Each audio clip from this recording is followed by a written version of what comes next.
Chers auditeurs, je vous souhaite la bienvenue à votre rendez-vous musical Appassionato sur Radio Judaïka 90.2 FM, que vous pouvez également suivre en streaming sur notre site radiojudaïka.be.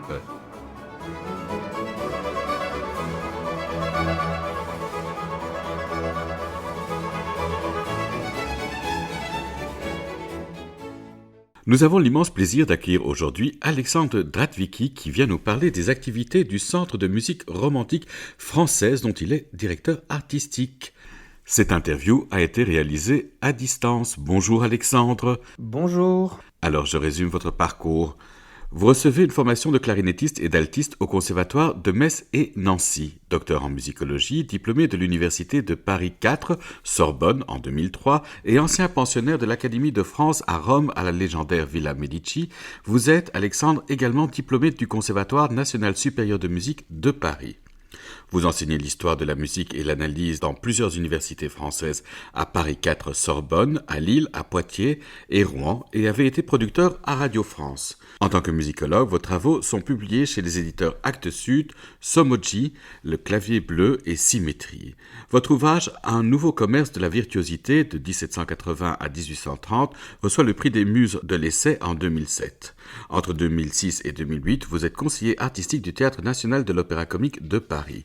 Depuis 2009, à travers votre activité au sein du Centre de musique romantique française, vous participez à des productions ou coproductions aboutissant à la recréation d'ouvrages français en concert et à la scène, prolongés en général par la publication d'enregistrements discographiques.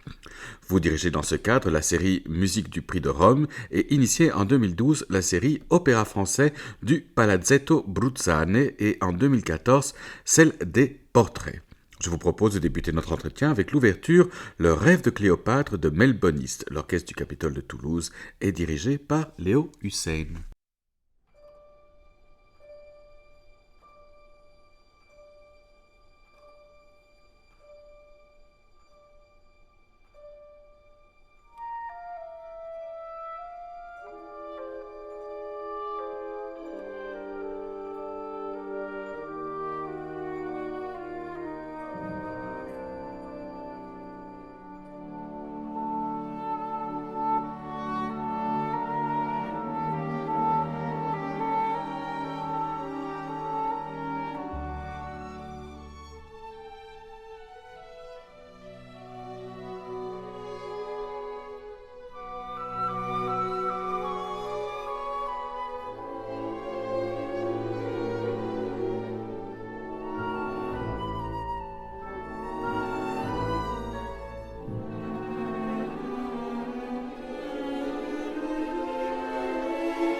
L'ouverture Le rêve de Cléopâtre de Melbonis, l'orchestre du Capitole de Toulouse, est dirigé par Léo Hussein, un extrait d'un album de 8 CD consacré aux compositrices françaises de l'époque romantique édité par le Palazzetto Bruzzane.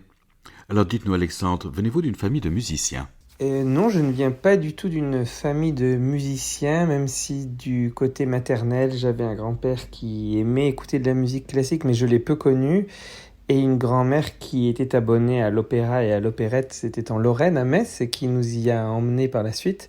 Mais dès que mon frère et moi nous sommes mis à la musique, j'ai eu la chance d'avoir des parents qui ont tout de suite pris les choses en main, des abonnements à la salle de concert locale, l'Arsenal, et qui m'ont permis du coup de découvrir à cette époque, c'est dans les années 90, aussi bien les grands orchestres européens et internationaux qui passaient à l'époque à l'Arsenal de Metz, et puis aussi c'était le début enfin pas le début, c'était déjà le moment des orchestres sur instruments anciens, et je me souviens notamment d'orchestres comme la Petite Bande qui jouait du Mozart, etc. sur instruments historiques, et donc j'ai été très tôt formé aussi à cette approche de la musique. Alors durant votre formation, vous avez eu la chance de pouvoir intégrer la légendaire Villa Médicis de Rome. Alors qu'avez-vous retenu de vos années au sein de cette institution ? En 2003, j'ai proposé un peu au culot, je dois le dire, un projet de recherche à la Villa Médicis. Pour être pensionnaire, il fallait présenter en fait un dossier. Et en l'occurrence, j'avais proposé de travailler sur les archives concernant les musiciens au XIXe siècle, et notamment sur ce qu'on appelle les envois de Rome, c'est-à-dire tous les travaux qui sont les exercices, mais qui sont en fait sont des vraies œuvres abouties, composées par les musiciens à Rome et envoyées ensuite à l'Académie des Beaux-Arts pour être évaluées chaque année. Donc certains sont encore là-bas, très peu à vrai dire, puisque le principe d'un envoi, c'est d'être envoyé. Mais on a, à défaut de partition, on a à la Villa Médicis beaucoup de documentation, de correspondance, de documentation d'archives. Et puis, bien sûr, il faut remettre en perspective ces œuvres dans le contexte dans lequel elles ont été créées, notamment tout simplement l'inspiration italienne dans les envois de Rome, et puis le contexte aussi, dans quelle chambre on est, quelle vue on a, sur quel endroit de Rome.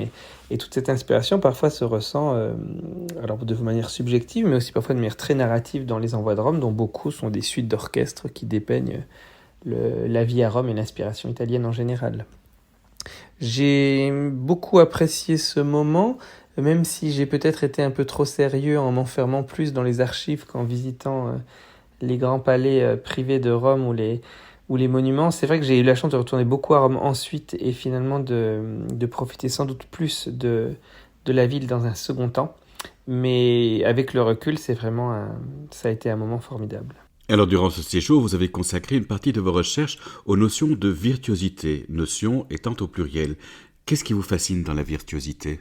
Je crois que la virtuosité, c'est quelque chose qui fascine tout le monde dans tous les types de musique, d'ailleurs pas que occidentale, et que le principe de la virtuosité, évidemment, fascine aussi dans la dimension vocale.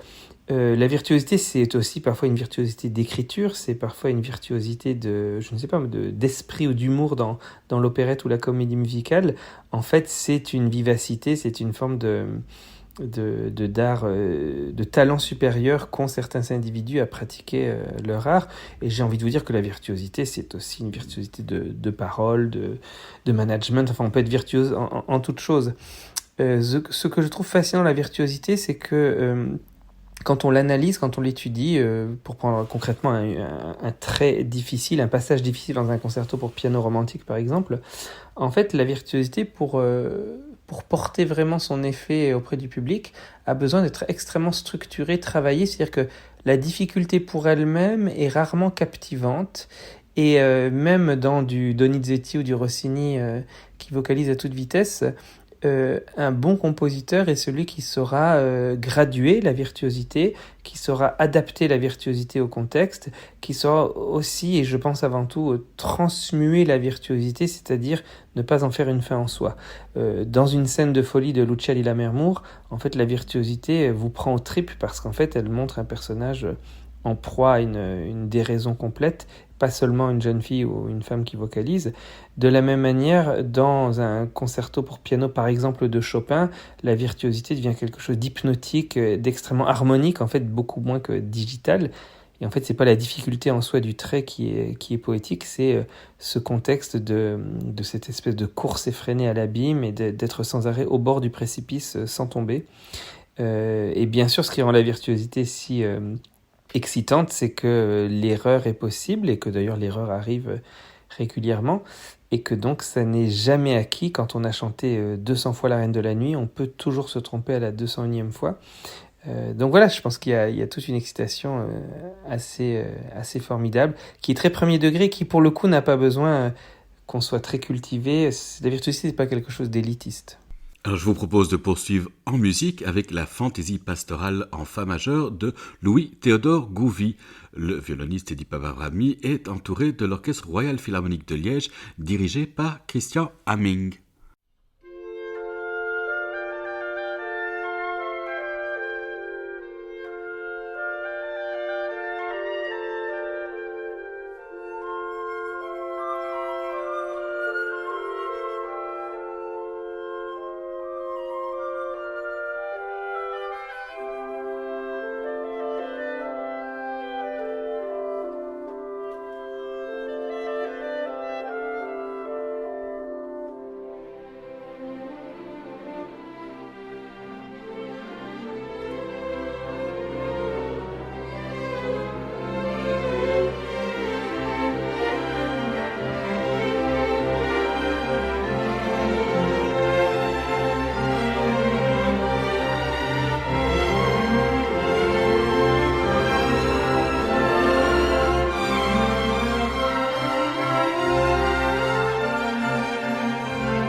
Vous êtes sur Radio Judaïka et vous écoutez Appassionato, votre rendez-vous musical, la fantaisie pastorale en fa majeur de Louis-Théodore Gouvy. Le violoniste Eddie Papavrami était entouré de l'Orchestre Royal Philharmonique de Liège dirigé par Christian Hamming, une parution du Palazzetto Bruzzane. Alors dites-nous Alexandre, comment est né le Centre de musique romantique française installé au Palazzetto Bruzzane à Venise? Le Palazzetto Bruzzane est né...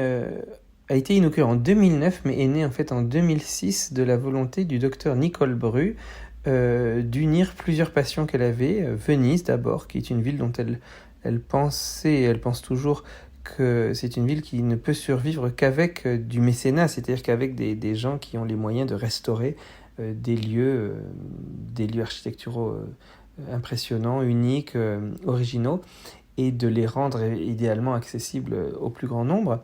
Et puis cette passion pour Venise est liée à la passion de la musique et à la passion peut-être plus professionnelle de l'idée d'innovation. Et en fait, un centre de musique romantique française à Venise, pour elle, c'était joindre ses passions et c'était faire quelque chose d'original, d'inattendu, de pionnier, d'utile, d'artistique, d'humaniste en fait au sens très ancien du terme. Alors, quelles sont les principales activités de ce centre ? Les activités du Palazzetto Bruzzane, c'est en fait l'organisation très logique des métiers de la musicologie et de la musique. Ça va donc de la recherche en bibliothèque, dans les archives familiales, à des organisations de colloques pour discuter des sources qu'on retrouve, à la publication de livres pour faire avancer la recherche universitaire, mais aussi la publication de partitions pour que toute cette musique redécouverte soit accessible. Évidemment, la chose la plus exposée, c'est l'organisation de concerts ou la production de spectacles, qui sont deux choses différentes.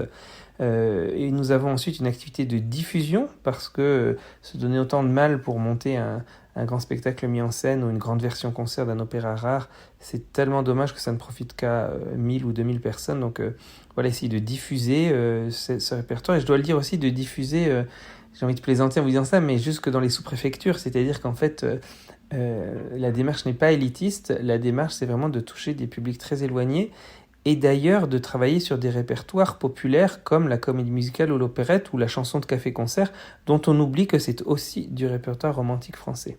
Et évidemment, la dernière étape de cette ligne, cette chaîne de métier, c'est l'enregistrement, alors principalement de disques et parfois de DVD, quand il s'agit de spectacles visuels, parce que autant d'efforts doit absolument être fixé pour ensuite donner envie à des directeurs de théâtre, des musiciens ou des chefs d'orchestre de reprendre ces ouvrages dans un autre contexte, complètement libéré de l'inspiration du Palazzo Brusani, parce qu'en fait, tout ça, c'est de la musique qui appartient à tout le monde et qui doit profiter à tout le monde et qui doit être aussi approchée artistiquement avec le maximum de sensibilité, de points de vue différents, éventuellement même divergents, parce que la musique est un art vivant.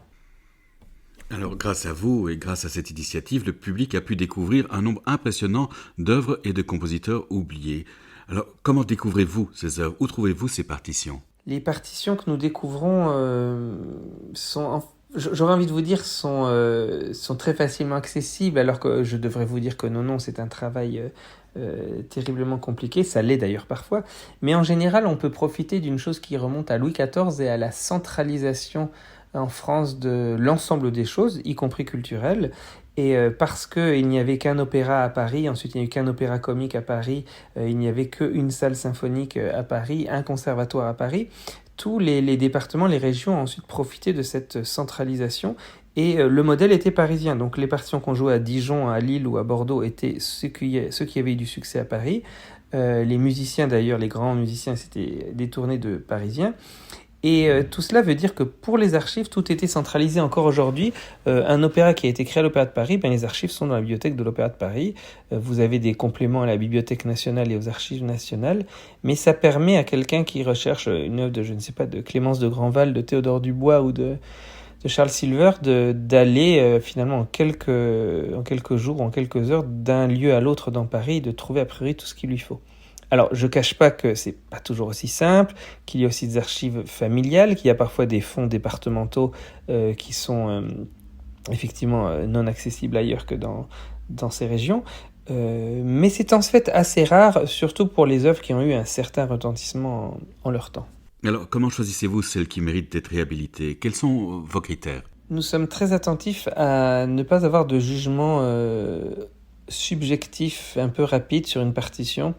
J'ai parfois en face de moi des chefs d'orchestre notamment qui feuillettent une partition de 400 pages et puis qui au bout d'une minute vous disent que ça n'a aucun intérêt, aucune valeur, sans avoir bien lu le livret et sans avoir forcément tout entendu. Je crois beaucoup que la musique romantique, plus que n'importe quelle autre, est une musique d'interprète. Notamment, on parlait tout à l'heure de virtuosité, notamment parce que l'interprète a une part très importante à faire valoir et que le répertoire est souvent d'ailleurs conçu sur mesure pour lui. Et donc, même les choses qui semblent les plus banales peuvent prendre une tournure absolument exceptionnelle quand c'est servi avec talent. Donc, je vais vous dire, autant où parfois d'autres ont pu ou pourraient se dire soyons précautionneux et ne produisons que des chefs-d'œuvre ou des choses qui semblent indiscutablement des chefs-d'œuvre à la lecture, nous, on prend parfois le risque de faire entendre et de proposer l'expérience de redécouverte plus dangereuse.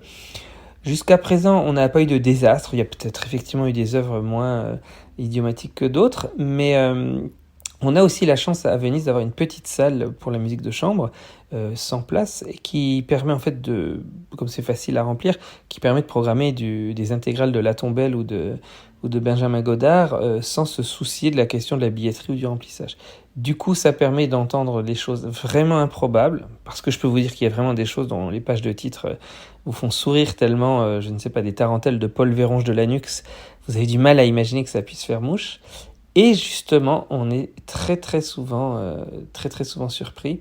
Et quand c'est bien servi, j'ai envie de vous dire, rien dans cette musique n'est mauvais. Il y a des choses peut-être plus traditionnelles ou plus académiques, mais rien n'est mauvais quand c'est bien servi. Allez, presque rien n'est mauvais quand c'est bien servi. Alors, parmi vos nombreuses découvertes, quelles sont celles qui vous ont le plus marqué, touché?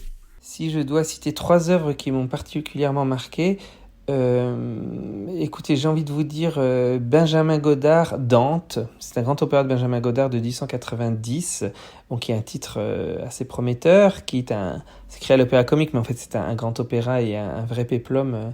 Et je dois dire que, en général, Benjamin Godard a été une énorme surprise parce qu'on le considère vraiment comme un sous-compositeur sans carrière, sans intérêt. Et je dois dire que non seulement il avait beaucoup d'ambition, mais qu'en plus, dans cette opéra et dans d'autres œuvres, il a vraiment fait mouche et il y a des choses absolument splendides qui étaient complètement, non seulement bon, jamais jouées, mais en plus complètement sous-évaluées par principe. Une deuxième œuvre, ce serait peut-être la symphonie en do dièse mineur de Charlotte Sohi, qui est une découverte assez récente, une compositrice complètement oubliée dont je dois la connaissance à la chef d'orchestre Deborah Waldman et au descendant d'ailleurs de Charlotte Sohi, Monsieur Labbé. C'est une œuvre de 1917, post-romantique, post-franquiste, et je dois dire que j'ai été absolument assez médusé de voir qu'on pouvait écrire une œuvre comme ça et qu'elle puisse non seulement être oubliée, mais enfin même pas oubliée, elle n'a jamais été créée tout simplement avant qu'on décide de la ressortir, de l'enregistrer.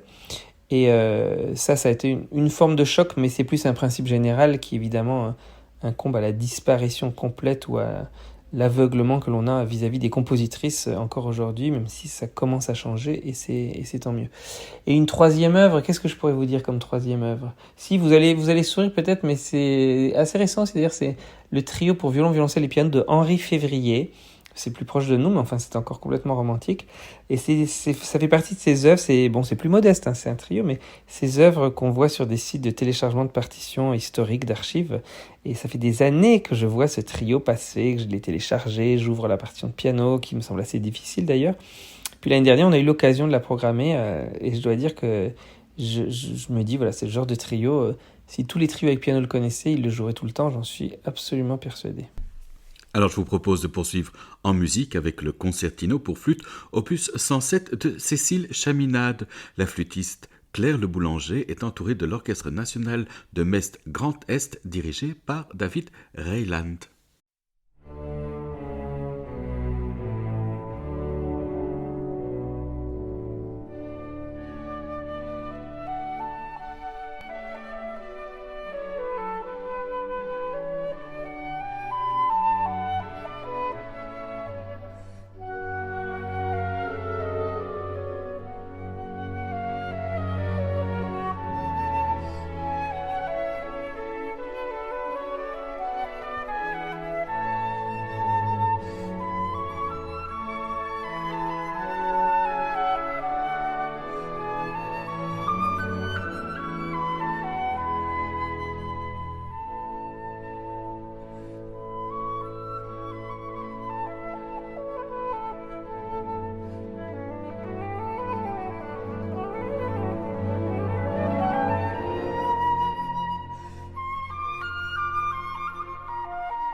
Le concertino pour flûte opus 107 de Cécile Chaminade, de la flûtiste Claire Le Boulanger, était entouré de l'Orchestre national de Metz Grand Est dirigé par David Reiland. Alors Alexandre, le Palazzetto Bruzane publie ce mois-ci un somptueux coffret de 8 CD intitulé Compositrices, un éclairage nouveau sur les femmes compositrices de l'époque romantique. Quelle en a été la genèse ? Ce coffret compositrice est le fruit d'une réflexion qui date des origines du Palazzetto, parce qu'on a toujours programmé des compositrices avant même que ça devienne, entre guillemets, à la mode. On a fait du Hélène de Montgeroux, je crois, dès l'ouverture. On a fait du Marie-Jaël, des enregistrements pléthoriques de Marie-Jaël, ça devait être en 2011 ou 2012, du Chaminade, beaucoup du Nadia Lily Boulanger, bien sûr, avec une intégrale des mélodies, ou presque, en tout cas une grande anthologie des mélodies il y a déjà 4 ou 5 ans. Et quand tout cela est devenu, j'allais dire, un peu à la mode, on s'est dit qu'il fallait vraiment essayer d'anticiper ce que serait la redécouverte dans ce domaine dans les années qui viennent. Parce que Chaminade, Marie-Jaël, Augusta Holmès, en fait, elles sont déjà connues, pas du grand public, pas complètement, mais elles sont déjà bien identifiées par les spécialistes, les musiciens, les chefs d'orchestre, les programmateurs, même si on n'en joue pas beaucoup. Mais nous, on pensait qu'il y avait des compositrices tout à fait obscures aujourd'hui, Charlotte Sohi, Jeanne Dangla, Rita Stroll, et bien d'autres, Mel Bonis aussi, qui elle est un peu entre les deux, j'allais dire, elle est déjà identifiée, mais pas encore suffisamment. Et donc on s'est dit que cette box devait absolument avoir, passez-moi l'expression, mais un coup d'avance pour faire comprendre que oui, bien sûr, Chaminade déjà, il faut les jouer, mais finalement Henriette Renier et Jeanne Dangla sont juste là, derrière le bosquet, et attendent absolument que leur tour arrive. Et voilà, c'est le cas avec cette box. C'est un début, c'est modeste, mais c'est déjà un début. Alors selon vous, pourquoi ce coffret méritait-il d'exister ? Ce coffret méritait d'exister selon nous, peut-être parce que beaucoup de programmateurs et de musiciens sont maintenant persuadés qu'il faut donner leur place aux compositrices. Je vous avoue, parfois c'est pas forcément pour des bonnes raisons, c'est parce que les tutelles ou les subventions n'arriveront que s'il y a une parité dans la programmation, et donc il y a une obligation de le faire. Écoutez, tant mieux si pour le moment c'est une obligation de ce type-là. Viendra le moment où les gens reconnaîtront que cette musique vaut pour elle-même, et pas seulement parce qu'elle est une œuvre de compositrice. Mais évidemment, ces programmateurs, ces musiciens sont en face de la méconnaissance, qu'on ne leur reprochera pas, puisque c'est culturel, ça. Quoi jouer ? On veut bien en jouer, mais quoi jouer ? Comment trouver les partitions ? Où les trouver ? Combien de temps ça dure ? Est-ce que c'est beau ? Quel effectif ? Puis, y a-t-il de la musique d'orchestre ? Y a-t-il de l'opéra de compositrices ? Évidemment, il y en a, mais on les connaît pas. Donc voilà, cette box, c'est une espèce de corne d'abondance pour se découvrir le style de ces 21 compositrices. Il y en a plein d'autres. Et puis, ça veut aussi dire que les partitions de toutes ces œuvres sont disponibles, puisqu'on les a enregistrées, c'est que ça existe. Et donc ça se trouve. Et d'ailleurs, si les gens ont du mal à les trouver, ils n'hésitent pas à nous écrire et on leur indiquera comment faire. Mais voilà. Alors, depuis, et même déjà en enregistrant cette box, je peux vous dire qu'il y a 20 box à faire encore, rien que sur la musique romantique française. Et pourquoi ne pas s'y atteler ? Nous y réfléchissons. Alors Alexandre, nous avons comme tradition d'offrir à notre invité de partager avec nos auditeurs un morceau de son choix. Qu'aimeriez-vous nous faire entendre ? Alors, ce que j'aimerais vous faire entendre, écoutez, j'aimerais beaucoup vous faire entendre une petite pièce symphonique, petite par la durée, mais opulente par l'orchestration, une pièce de Augusta Holmès qui s'appelle La nuit et l'amour. C'est un interlude symphonique qui se trouve dans une haute symphonie pour chœur et orchestre, Ludus Pro Patria, qui doit durer une 30aine de minutes, qui d'ailleurs n'est à l'heure actuelle pas enregistré, et c'est un inédit absolu. Et donc au milieu de cette haute symphonie, il y a ce petit ce petit interlude, La nuit et l'amour. C'est typiquement une sorte de poème symphonique sans histoire bien précise, où chacun imaginera ce qu'il fait la nuit ou comment il fait l'amour, je ne sais pas.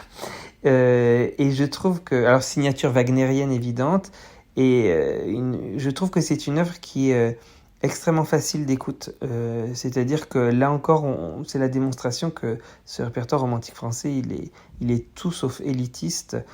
Comme ça, on vous dit Augusta Holmès, La nuit et l'amour, ça dit rien, mais je pense que quand on l'écoute, pour certains, ce sera de la musique de film, pour d'autres, ce sera de la musique de playlist de méditation, et puis pour d'autres, ce sera de la grande musique d'orchestre.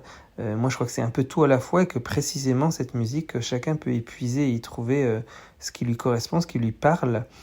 Et je crois que ça a été vrai à toute époque, mais particulièrement maintenant, la musique doit s'ouvrir au plus grand nombre. Et je trouve que ce style de musique, Cette nuit et l'amour, y parvient complètement. Je vous laisse me dire ça dans 5 minutes. Nous l'écoutons maintenant.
Alors nous venons d'écouter l'interlude La nuit et l'amour du compositeur Augustin Holmès. C'était le choix de notre invité Alexandre Dratwicki. Votre émission de musique classique Appassionato touche ainsi à sa fin. Merci beaucoup Alexandre d'avoir accepté notre invitation. C'est moi qui vous remercie, j'espère à bientôt et en tout cas, bonne journée à tous. Merci à Carlos Zamajoa d'avoir assuré la technique de cette émission. N'oubliez pas qu'Appassionato est diffusé sur les ondes et le site de Radio Judaïka les lundis à 13h, les jeudis à 14h et les dimanches à 9h. Merci chers auditeurs de nous avoir écoutés. À la semaine prochaine. D'ici là, portez-vous bien.